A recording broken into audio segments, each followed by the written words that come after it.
Ayan, ka-property. So, nilolocate po natin. Site viewing tayo dito sa 12 hectares ng Big T, North Sagaray, Bulacan. Dito na tayo. Pwede tayo umakyat po.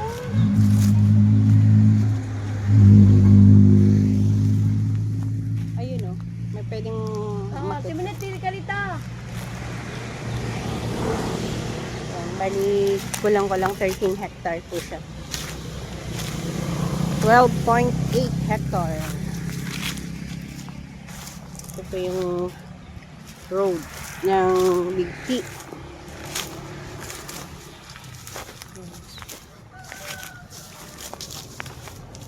Malapad ang frontage, nasa 200 ang frontage nito. Higit na pa. 200 frontage. Ito pa, nagdadaan tayo sa damo. Ito lang pala, ma'am, oh. Oo nga. Muna. Nagkita pa kami dito. Ay, pwede mo naman pala ipasok.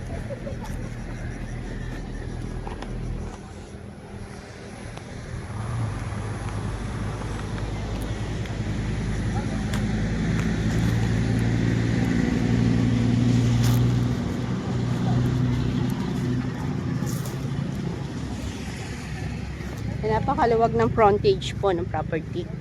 200 plus.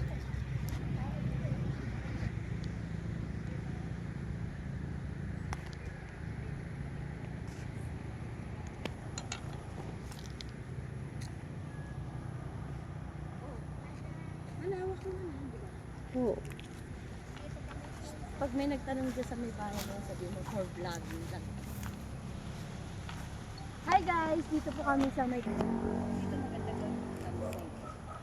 Magandang campsite to, no? Oo. Okay, di ba may karating na nga, ano? Ito yung part na, ano? To. Yun nga, yan part na yun malalim. Pero pag dito nang galing, hindi naman gaano pag doon lang.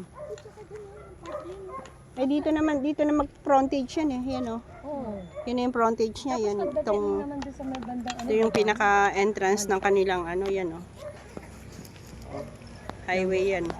Lawak-lawak. Oo. Ito yung view dito sa Amakulinan sa Baray sa Matyo. Sakit na mga hita ko, ma'am. Nag-umpisa ako mag-exercise. Pag linakad mo yan, mawawala.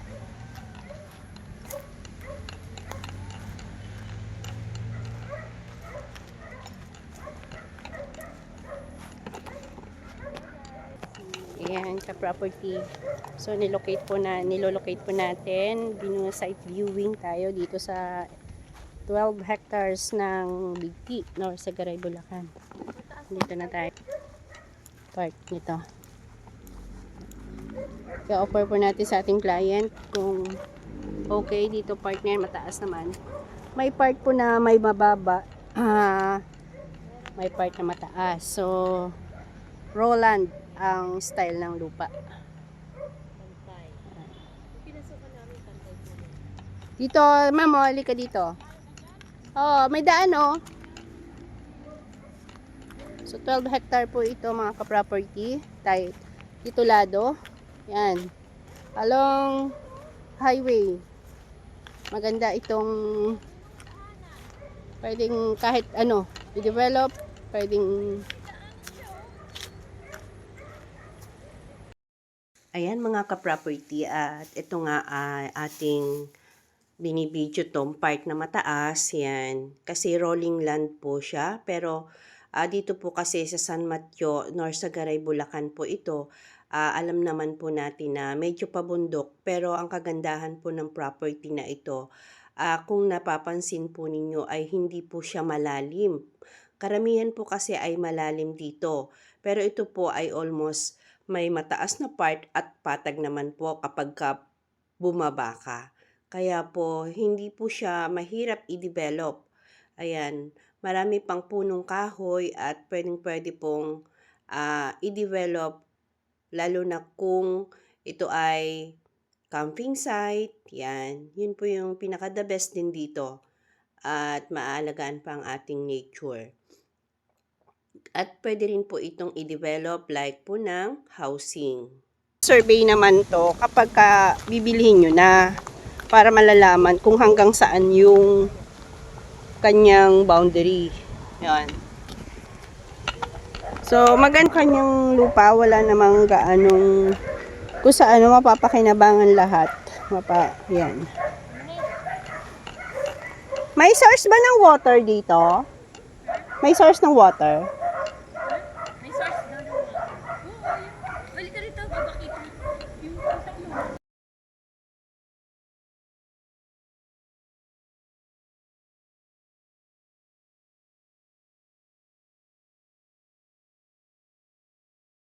Oo nga, yung property mismo nga doon.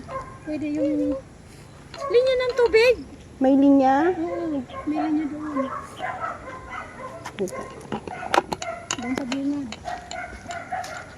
Dito may part na malalim, kaya yung mataas, iaan. Maganda naman siya. Hindi mo na kailangang i-ano yan, ma'am. Yan na talaga yung style ng lupa niya. Mapera lang kung anong ilalagay nila sa... Saka sabi naman nila, di ba? Gusto nila sila yung magde-develop.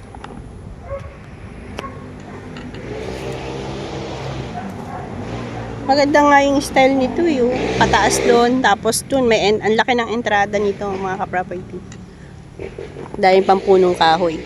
Yan. Hindi lang natin sure kung hanggang saan yung boundaryhan nito. Kasi i-re-resurvey naman. Pero sa 12 hectare, malaki yun. Hindi pa nga natin naiikot ang 5 hektarya eh. Hindi pa. Maaring papunta pa po doon sa part na yan. Dito.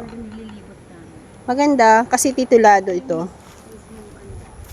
Maganda to. Tsaka along the road siya. Panalo. Panalo to. Maganda siya. Pabalik na po tayo sa mismong highway. Kagandahan nito, long highway siya. Tapos titulado pa. Buhay ang seller natin. Teno? Buhay ang seller niya. Yun ang maganda nito.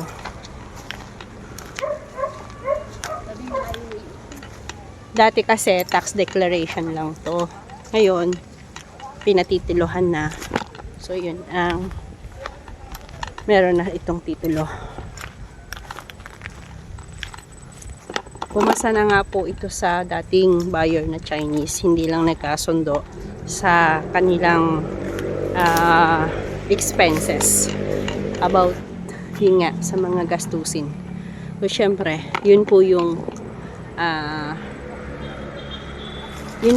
mga pinag-uusapan pa para at least ma-close deal. So sa interested clients po. So ito nga po ay 12.8 hectare. Yan. So titled po siya mga ka-property. Kung interested po kayo, Norsagaray, Bulacan po ito. Location. So naka-long highway kung naririnig nyo yung mga ugong ng sasakyan. So ang property, alam nyo naman dito sa Norsagaray, may pabundok. Yan.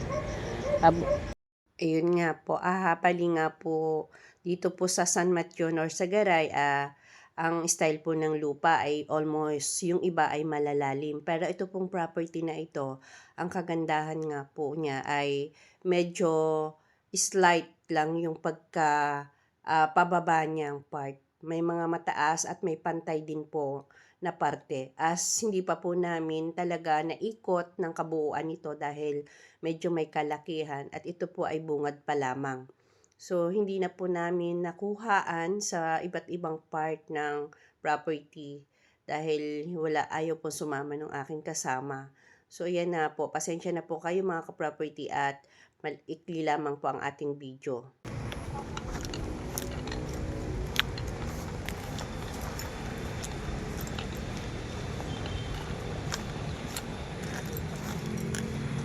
Ano to? Pwedeng mag-cut, ma'am? Hindi. Lahatan daw po ito. Buo. Sa 12 hectare ay buo. Kailangan buong hindilihin.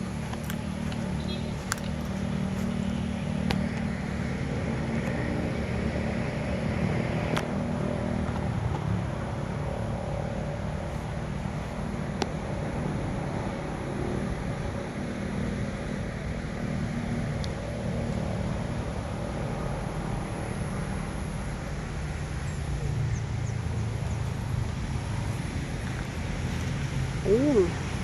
Highway na po yan. Ang ganda nito, nakaalong. Ma'am, ang ganda, no? Oo. Pag hindi... Ganda. More or less, ilan ang frontage ni Kape? Ilan po frontage nito? 3. Yan. Ang frontage niya ay 300 meters. Nakapaikot.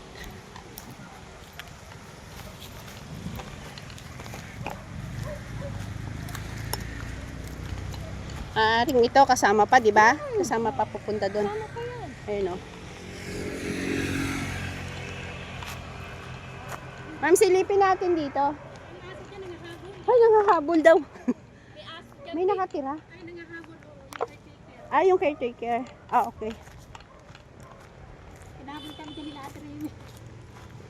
So, yan po. Yan. Naka-frontage niyan. Di ba ang ganda sa kanila? So, linya ng kuryente, meron. Sa source ng water, as nakaalong main road naman, meron din. Picture mo na lang yung mapa. Okay.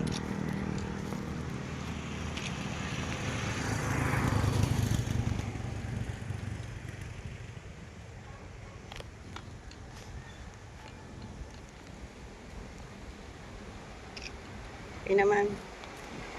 So, yan. End na po natin ang ating video. Ganito na lang po ang ating